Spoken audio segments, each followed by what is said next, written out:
Hi, Justin here from Combative Edge Martial Arts. Hope you guys are having a terrific Tuesday. We're gonna do a blast tip today, okay? Now, what I want you guys to think about is when we fire that hook, right? You know, when do you fire the hook? How do you fire the hook? Well, we talked about how we fire the hook in the sense of generating power and turning your body. But when do you pull it off? Okay, because, you know, if you see some other videos of mine, right? I fire the hook in front of the bag. Now, if I want to hit that bag, what do I got to do? I got to close the distance, okay? So I have to move in, right? So if I'm coming here, if I'm foot jab, maybe I'm doing jab, jab, cross, I'm moving around. Let's say fire the punch, you know, and I rhythm, I slide in, whoop, right there. There's a body shot, there's a hook, okay? So depending on the tool you use, depends on the distance you need to be in. So if I'm firing straight punches, I gotta be a little bit farther. Now that is also based on how tall, how small or tall you are. So I'm tall, I'm 6'1", so my straight punches, I'm out here, okay? But if you're smaller, you gotta move in on the opponent to get into your range. Now with a hook, regardless of if you are tall or small, you always have to get in closer.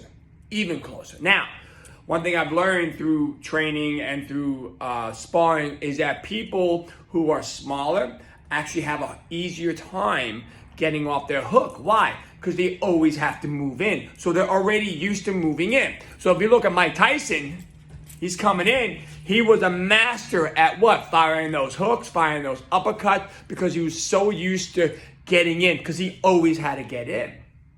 Okay, so let's understand that when you fire that hook, if you fire a hook and you go like this, and you whoop it, okay, A, there's no power here, and two, you're completely and totally out of range. You need to move in. So it's all about setting up your defense. You need to use your defense to drive your offense, right? So I could what? I could slip and move in. I could bob and weave, whop, whop. Okay, I could fire a jab cross, and then on that bend of the elbow and the transition of the elbow, pop in, whop, and get in. Okay, so there are many ways to get in, but what's important to understand is that you have to close that distance.